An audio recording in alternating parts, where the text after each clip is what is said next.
Hi, good evening. At ang topic natin ngayong gabi is itong tinatawag natin na obvious and non-obvious growth. At this is your Guru Shom speaking. Yeah, and then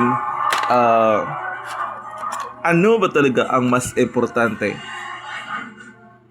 Ang obvious growth or non-obvious growth?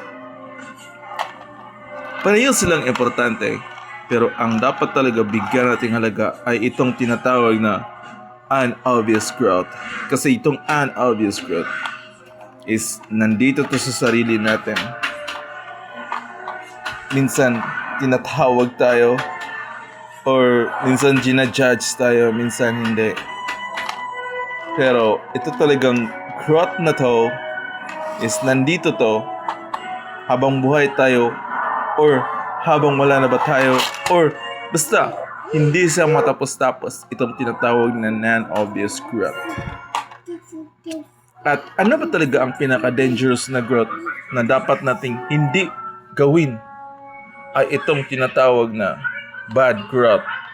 Kasi ang bad growth, you are going to the other side round. Na imbes na magiging good ka, mas nagiging ka-evil ka pa, na evil ka na, bad ka na. So yan yung tinatawag na dangerous growth. At kailan ba natin makikita na tayo ay nag-growth? Makikita natin na tayo ay nag-growth, guys. Pag ginajudge tayo,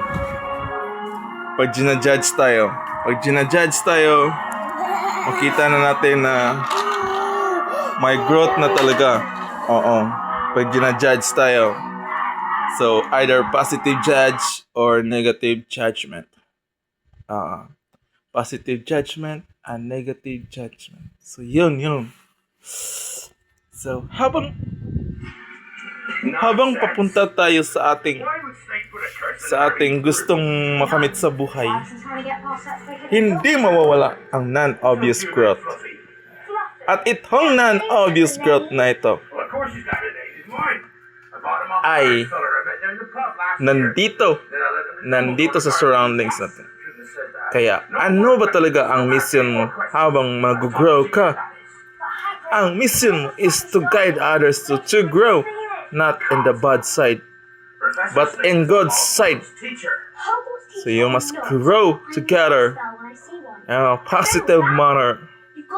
Yeah. Ito na yung tinatawag natin na very obvious growth.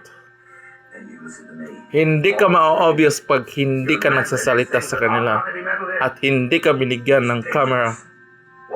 Hindi ka ginajudge. Yan yung tinatawag na secret growth or unobvious growth.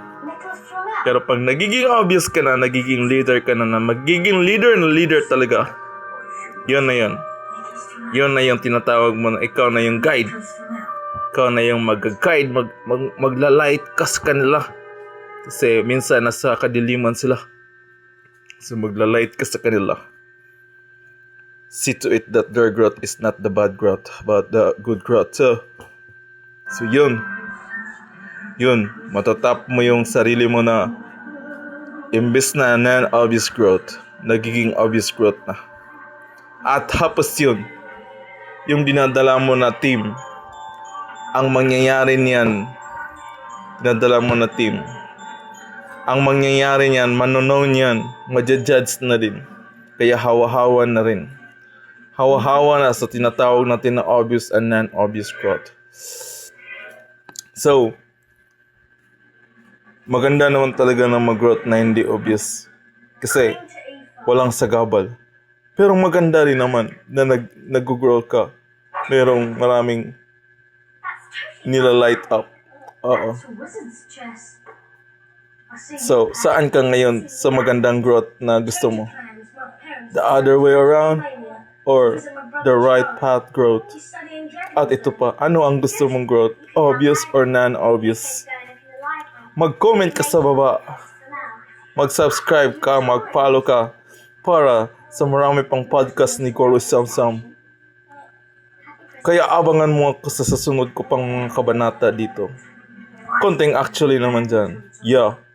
So, Ito lang muna ang golden words ni Samsam para hindi mabigat sa ating memory at sa ating rationality.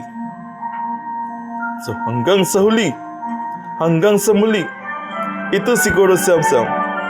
Good evening.